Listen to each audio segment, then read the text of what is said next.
Hello दोस्तों, स्वागत है आपका आज के वीडियो में। आज की इस वीडियो में मैं आपसे कोई एजुकेशन रिलेटेड या कैरियर रिलेटेड बात नहीं करने वाला। आज का मेरा टॉपिक बहुत गंभीर है। टाइटल से आप समझ तो गए होंगे। आज मैं आपसे बात करने वाला हूँ हिंदू देवी देवताओं का जो अपमान होता है।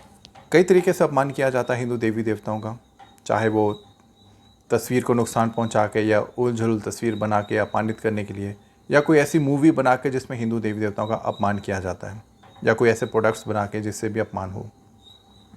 तो अब सवाल ये होता है कि ऐसा अपमान करने की स्थिति क्यों आ गई और क्यों किसी की इतनी हिम्मत बढ़ गई कि हिंदू देवी देवताओं का अपमान किया जाए। दोस्तों, सबसे पहली चीज़ जो इसमें आती है वो हम खुद आते हैं। जब हम खुद अपनी जड़ों से जुड़े हुए नहीं रहेंगे, खुद अपने मान्यताओं, अपनी सभ्यता को टेकन फॉर ग्रांटेड लेना शुरू कर देंगे, तो ये सब तो होना लाजमी है। जब हम खुद अपने देवी देवताओं का, अपने भगवान की तस्वीरों का अपमान करेंगे, उन्हें कूड़े में फेंकेंगे जब चीज़ें इस्तेमाल में नहीं आती, उन्हें शोपीस की आइटम समझ देंगे, उन्हें अपने ड्राइंग रूम या अपने बेडरूम में भगवान की तस्वीरें लगाएंगे, तो और लोग तो करेंगे ही। हमारे घर में कोई फंक्शन होता है, शादी ब्याह या कुछ भी चीज़ को फंक्शन होता है, उसके ऊपर हम कार्ड के बाद भगवान गणेश की तस्वीर लगाते हैं। कितने लोग उस तस्वीर को काट के बाद में अपने मंदिर में स्थापित कर देते हैं? कूड़े में जाते ना। शादी का खाना खा लिया, डिनर कर लिया, लंच कर लिया, काट गया। नए साल का कैलेंडर, भगवान तरह तरह के भगवान की तस्वीरें लगी होती हैं। भगवान शिव परिवार होता है, राधा कृष्ण होते हैं, दुर्गा माता, गणेश जी, तरह तरह के भगवानों की तस्वीरें होती हैं उसके ऊपर। साल ख़त्म, कैलेंडर बाहर। बहुत कम लोग होते हैं जो विसर्जित करते हैं पूजा के सामग्री। मोस्टली तो मैं कहना नहीं चाहता कहाँ जाती हैं, आपको पता है। धूप अगरबत्ती के डब्बे हम इस्तेमाल कर लेते हैं, उसके बाद बाहर फेंक दिए जाते हैं। अब तो कंपनियों ने शर्म में आकर डब्बे के ऊपर लिखना भी शुरू कर दिया है कि कृपया करके इस डब्बे को फेंकें ना, जल प्रवाहित करें। तो ये सब चीज़ें कहाँ से हैं? ये हम लोग खुद ही कर रहे हैं, इसलिए हमारे देवी देवताओं का भी अपमान किया जा रहा है चंद लोगों द्वारा। बॉलीवुड के अंदर हिंदू देवी देवताओं के ऊपर फिल्में कैसे बन जाती है? एक होता है माइथोलॉजिकल फिल्म बनाना, उसमें आप कोई इन्फॉर्मेशन दे रहे हो, मान्यता, सभ्यता की, भगवान की। एक होता है भगवान का मजाक उड़ाना। अच्छा, पीके मूवी आप सबने देखी होगी, आमिर खान की। आजकल आमिर खान बहुत न्यूज़ में है। टर्की के राष्ट्रपति की बीवी से मिल के आया है। टर्की हमारा दुश्मन देश है, इससे आगे मैं कुछ नहीं कहूँगा। कभी कभी उनकी पत्नी को डर भी लगता है भारत में, उनको देख के उनको भी डर लगने लग जाता है। दुबई में इसलिए घर भी खरीद लिया। समझ गए होंगे, आगे मुझे कुछ नहीं कहना है। तो पीके मूवी में क्या था?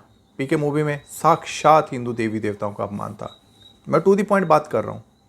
उसमें एक सीन है, मैंने मूवी नहीं देखी, जब मुझे पता लगा हिंदू देवी देवताओं का उसमें अपमान है, क्योंकि मैं नहीं देख सकता था, मैंने अपना इंडिविजुअल बाइकआउट किया। उसमें एक सीन था कि जिसमें मूवी के अंदर स्टेज के ऊपर कुछ शो चल रहा था महादेव जी का। तो सडनली आमिर खान महादेव जी के पीछे दौड़ते हैं, महादेव जी आगे दौड़ते हैं, गलियों में दौड़ते हैं, छतों पर दौड़ते हैं, बाजार में दौड़ते हुए दिखाएं। मतलब कोई एक व्यक्ति को पूरा भगवान शिव के कॉस्ट्यूम में, त्रिशूल के साथ, वैसे भगवान शिव के पूरी बॉडी को जैसे वो नीला कर देते वैसे करके वो भाग रहा है। और लास्ट में जाके एक टॉयलेट में जाके वो सीन रुकता है। भगवान शिव को टॉयलेट में दिखा रहा है, भगवान शिव को मार्केट में दौड़ रहा है, छत पे।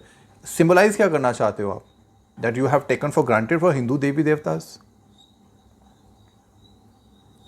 इतना ज़्यादा मतलब उसमें इंसल्ट की गई है। ना जाने कितनी मूवीज़ बनी है, कितने आपको ऑनलाइन वेब सीरीज़ हैं, नेटफ्लिक्स के ऊपर आपको हिंदू मान्यताओं, सभ्यताओं का अपमान करते हुए लोग मिलेंगे। अपने ही देश के हिंदू भी शामिल है इसमें महाराज, बाकी तो छोड़ ही दो। मैं यहाँ पर किसी धार्मिक बात वो करने नहीं आया। मैं कोई वो वाली बात नहीं करने आया हूँ कि कॉम्युनलिज्म फैला रहा हूँ मैं यहाँ पर। मैं एक जनरल डिस्कशन कर रहा हूँ सनातन पद्धति की, जिसकी जड़ें बहुत पुरानी है, बहुत गहरी हैं, लेकिन सनातन पद्धति को मानने वाले, जिनको हिंदू कहा जाता है, वो विमुख हो रहे हैं। वो खुद ही अपने हिंदू देवी देवताओं का अपमान कर रहे हैं। आप होटल में खाना खाने जाते हैं, भगवान गणेश जी की प्रतिमा होटल के बीच एंट्रेंस पे लगी होती है। नॉन वेज भी खा के लेकर रहे हैं, लोग जा रहे हैं, टच हो रहे हैं। क्या भगवान गणेश शोपीस की आइटम हो गई हैं होटल्स के मध्य में, सेंटर में लगाए जाने के? आपके बेडरूम में भगवान की तस्वीर क्या कर रही है? आपके ड्राइंग रूम में क्या करे? क्या वो शोपीस है? क्या वो हैंगिंग्स है? लास्ट ईयर का एक वाक्य आपको मैं बताता हूँ।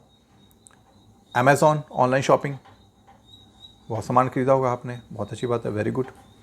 अमेरिका में जो अमेज़ॉन है, वहाँ पे हिंदू देवी देवताओं के फुट मैट्स चले, टॉयलेट सीट्स चली, बहुत विरोध हुआ, फिर विड्रॉ किया, उन्होंने माफ़ी मांगी।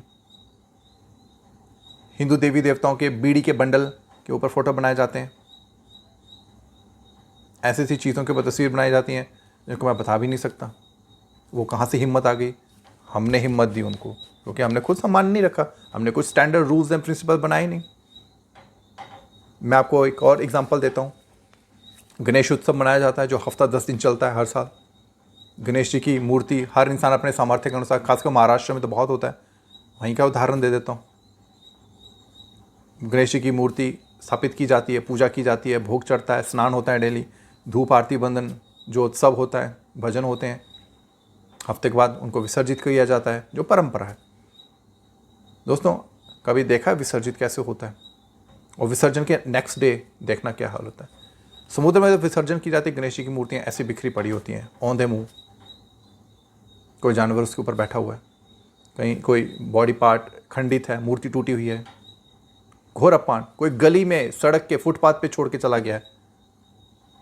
भाई, जब आप नहीं मान सम्मान कर सकते तो ये ढोंग भी मत करो कि हफ्ता भर। अगर मैं मान लीजिए आपको अपने घर पे इनवाइट करूं, आपको बहुत बढ़िया आसन दूं, खुशबूदार माहौल बनाऊं, प्रसाद लगाऊं, आपको रोज़ स्नान कराऊं, बढ़िया बढ़िया वस्त्र पहनाऊं, आखिरी दिन आपका अपमान कर दूं, क्या फील होगा आपको? सोचिए, मैं आपके साथ ऐसा करूं, क्या फील होगा आपको? तो सोचिए भगवान गणेश हर साल क्या लेके जाते हैं हमसे। ऐसे सीन्स मैंने सोशल मीडिया पर देखे, जिसने मुझे ये फोर्स किया कि मैं ये वीडियो आपसे शेयर करूं। बहुत टाइम से मेरे माइंड में था, मैं नहीं करना चाहता था, लेकिन मैंने कहा नहीं, अब मुझे करना पड़ेगा। जहां गणेश विसर्जन जी की प्रॉपर सुविधा नहीं है, वहाँ पर ट्रैक्टर में मूर्तियाँ भरी जा रही हैं, टेम्पो में मूर्तियाँ ऐसे भरी जा रही हैं, आलू प्याज की बोरियाँ भरी जा रही है, और पुल के ऊपर से गंदे तालाब में फेंकी जा रही हैं। अगर आप नहीं कर सकते तो मेहरबानी करके गणेश जी की मूर्ति को मत लाइए, बख्श दीजिए उनको, अपमान मत कीजिए। क्या आपने कभी सिखों के गुरुओं का ऐसा अपमान होते हुए देखा? कभी नहीं। उनका प्रॉपर स्थान है, उनका प्रॉपर डेकोरम है, रूल है, प्रिंसिपल है। गुरुद्वारे के अंदर या किसी सिख फैमिली में, उनके घर में उनके गुरु की तस्वीर लगी होगी बहुत बड़ी, दैट्स इट। आपको कहीं सड़क पर पड़ी हुई नहीं मिलेगी।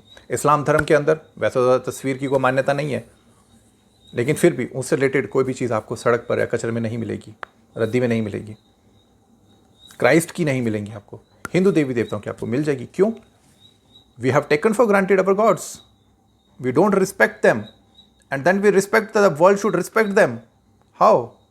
दे are not respecting, you are not respecting, they why they will respect?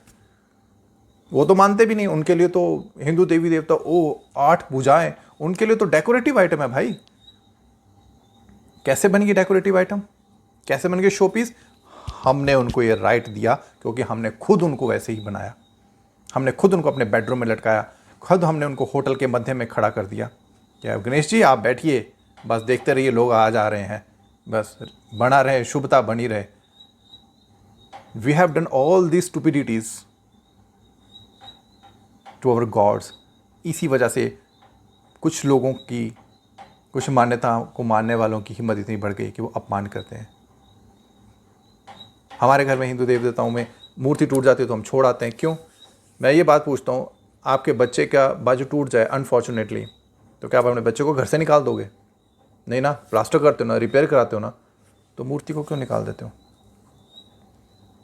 Diwali पे कैलेंडर खरीदते हो, लक्ष्मी गणेश सरस्वती जी का, पुराना कैलेंडर कहाँ जाता है? रद्दी में। कितने लोग विसर्जित करते हैं? बहुत कम लोग विसर्जित करते हैं। दोस्त, ये मैं जागरूक करने की कोशिश कर रहा हूँ कि आप समझिए इस बात को, अपमान मत करिए। जाने अनजाने अपमान हो रहा है, इसको रोकिए, इसको बचाइए। अब इस चीज़ को ठीक कौन करेगा? हम लोग करेंगे, ये हमारी जिम्मेदारी है भाई। We are the Sanatanis, we are the Hindus. बाहर से आके कोई नहीं करेगा। डोंट कंसीडर के देश सेकुलर है, जो मर्जी करो। नो, मान्यताएं कभी सेकुलर नहीं होती। We follow Vasudhaiva Kutumbakam, which is itself a secularism. Vasudhaiva Kutumbakam means ये पूरी दुनिया, इसका हर इंसान, शख्स, पत्ता पत्ता मेरा परिवार है। कोई भेद नहीं, रंग का, जात का, धर्म का, सब मेरे अपने। तो ऑटोमेटिकली सेकुलरिज्म है। मान्यताओं में कोई सेकुलरिज्म नहीं होता। देश का सेकुलरिज्म हो सकता है, देश के एडमिनिस्ट्रेशन में सेकुलरिज्म हो सकता है, लेकिन आपकी इंडिविजुअल मान्यता में कभी कोई सेकुलरिज्म नहीं होता। तो please respect your gods, respect them from your heart and sincerely. अब भगवान और इंसान के बीच में एक लेवल आता है जिसको बोलते हैं संत समाज। संत समाज का बहुत बड़ा रोल है। भगवान श्री कृष्ण जी ने खुद कहा है, संत के अंदर मैं ही विराजमान हूँ, संत की आत्मा मैं ही हूँ। तो संत समाज का ये कर्तव्य बन जाता है कि वो पूरे समाज को रेगुलेट करें, मार्गदर्शन करें और एक सेट ऑफ स्टैंडर्ड्स बनाएं कि हिंदू देवी देवताओं की मूर्तियाँ, तस्वीरें यहाँ नहीं लगेंगी, वहाँ नहीं लगेंगी, ऐसे प्रिंट नहीं होंगी, वहाँ प्रिंट नहीं होंगी, इस जगह पर नहीं होंगी, वहाँ नहीं होंगी। ये होना ज़रूरी है। सभी धर्मों में स्टैंडर्डाइजेशन है, लेकिन सनातन पद्धति के अंदर जितना ज़्यादा ऑर्थोडॉक्स है उतना ही ज़्यादा मिसलीडिंग काम हो रहा है। अब चीज़ें ज़्यादा बिगड़ रही हैं। अब बहुत ज़्यादा ज़रूरत है कि हम अपने सनातन धर्म के अंदर अपने हिंदू देवी देवताओं के एक रिस्पेक्टेबल स्थान दें, उनको शो पीस ना माने, उनको वॉल हैंगिंग्स ना माने। तो ये संत समाज को हम जैसे साधारण मनुष्यों के साथ मिल के बैठ के, जो इतने सारे मठ बने हैं, इतने सारे इंस्टीट्यूशंस हैं, कोई कमी नहीं है उनके पास किसी भी तरह के साधन की, बैठ के एक सेट ऑफ रूल्स रेगुलेशंस बनाने पड़ेंगे कि हर चीज़ ऐसे चलेगी। अब कम से कम देवी देवताओं की मूर्ति तस्वीरों का अपमान ना हो। इन रूल्स को फॉलो कीजिए और अपने रिचुअल्स को निभाइए। अब रिचुअल्स, रीति रिवाज set of standards and rule से होने चाहिए। ऐसा नहीं जिसका जो मना है वो किया। No, this is wrong. तो ये संत समाज की बहुत बड़ी जिम्मेदारी और हमारी भी इंडिविजुअल बहुत जिम्मेदारी है कि हम इस चीज़ों को करें, मिलजुल कर करें। आज के लिए मैं बस यही बात आपसे डिस्कस करना चाहता था। मेरा मकसद किसी का दिल दुखाना नहीं है, बस एक सच्चाई थी जो बताना बहुत ज़रूरी है, जो जाने जाने हो रही थी। तो दोस्तों, आप मुझे इजाज़त दीजिएगा। कोई भूल चूक हुई हो तो मैं क्षमा मांगता हूँ आपसे। अपना ख्याल रखिएगा। जय हिंद।